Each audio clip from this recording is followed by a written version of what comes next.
Kama una ngozi ambayo ina changamoto ama unapenda sana urembo wa ngozi yako, moja kati ya kitu ambacho unaweza ukakitumia na kikakusaidia ni aloe vera.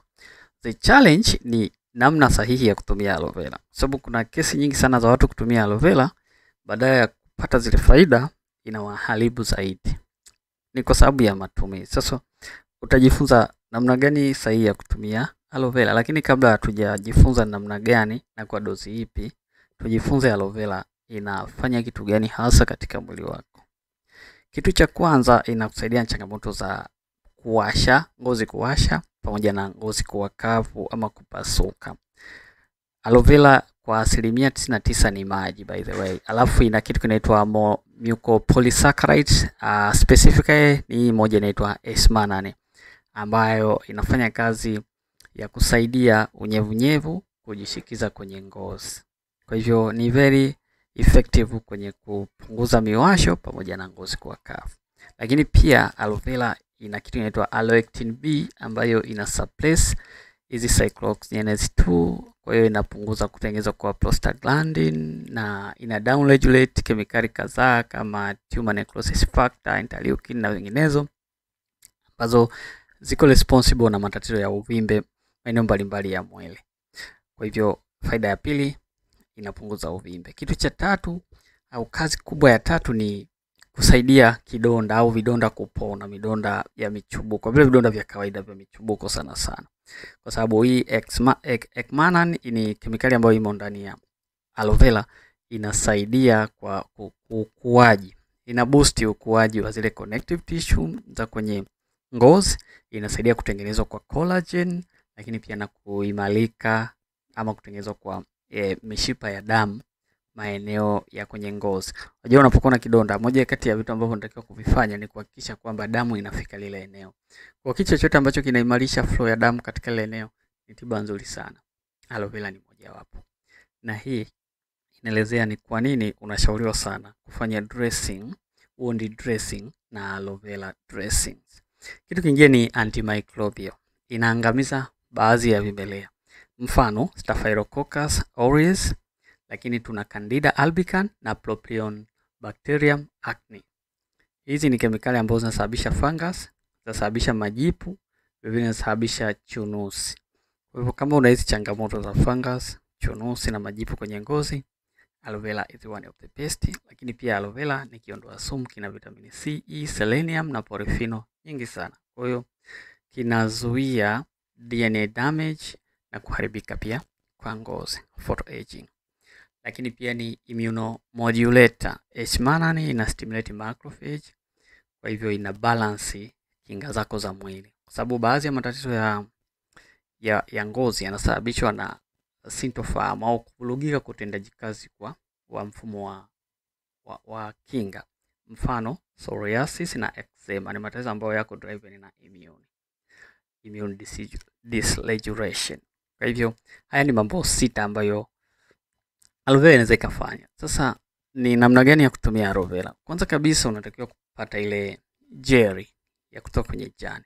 Jelly ambayo ni pure na ile white inakuwa ni white ya juu, yani katikati ya jani kwenda juu ndio jelly ambayo unatakiwa uikusanye. Na sio tu kuikusanya, hakikisha unaikusanya katika mazingira yenye usafi wa hali ya juu na uchague aloe vera ambayo ina usafi kweli kweli. Utaitengeneza vizuri, then utaihifadhi kwenye chombo chako. Unaweza ukaongeza asali. Asali lengo lake kubwa ni antiseptics pia. Kwa hiyo unaweza ukaweka asali kwa lengo la kuangamiza wale bakteria ambao wanakuwa wamo kwenye ile preparation yako. Ama unaweza kuweka kitunguu saumu pia kwa ajili ya kuangamiza wale bakteria ambao wamo kwenye ile preparation yako. Changamoto kubwa ni kwamba preparation nyingi za aloe vera kulingana hali yake ya ubaridi unapokuwa unaandaa inatawaliwa sana, inakuwa colonized sana na bakteria wengineo wa ajabu. Kwa hivyo ukiweka mazingira kama hivyo, kutumia labda asali ama garlic, inaweza ikasaidia sana kuangamiza wale bakteria wa ovyo. Afu iache itulie kwa siku 1 hadi 2, ichanganyikane vizuri. Then baada ya hapo unaweza ukawa unatumia mara 1 hadi mara 2 kwa siku. Sometimes hadi mara 3, inategemea na changamoto yako hasa ni ipi. Lakini kuna supplement za aloe vera pia, vidonge special kwa ajili ya ambao vimetengenezwa na aloe vera. Lakini vile vile kwa watu ambao wanapenda sana kutumia hizi natural supplement, kuna special cream ambazo zimetengenezwa na aloe vera extract. Hizi zinakuwa zimetengenezwa katika ufanisi wa hali ya juu sana. Kwa hivyo huhofii kabisa contamination ya hiyo jeli na vitu vingine vinaweza vikachelewesha ukuaji. Lakini vitu vya kuzingatia ni kwamba kuna magonjwa kama psoriasis na eczema. Haya ni immune driven systemic disease. Kwa hivyo aloe vera inakupa tu nafuu, ila haitibu kabisa. Haiwezi kufanya reset ya immune dysregulation ambayo imetokea kwenye mwili. Lakini pia kuna changamoto za acne kwa maana ya chunusi. Chunusi ni changamoto ya hormone, lakini kuna production ya zile sebum. Sasa aloe vera yenyewe inapunguza uvimbe. Lakini sio utengenezwaji wa ile sebum ama oil production kwenye ngozi. Kwa hivyo itakupa nafuu na itakuondolea uvimbe, lakini deep down lazima ucontrol namna gani oil production inavyokuwa manage kwenye ngozi yako. Kuna vitu vingi ambavyo vinaweza vikakusaidia hivyo.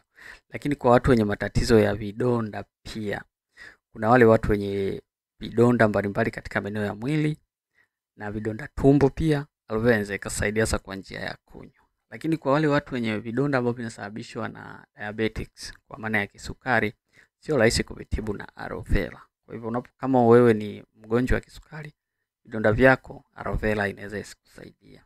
So hivyo ni vitu ambavyo unatakiwa kuvijua. Unapenda ngozi yako, unataka kujaribu aloe vera, then go for it. Hakikisha preparation matters. Ni preparation ndio kitu cha msingi zaidi. Kuwa na consistency kwenye matumizi kila siku na utapata matokeo. Hope umejua somo mpaka wakati mwingine. See you.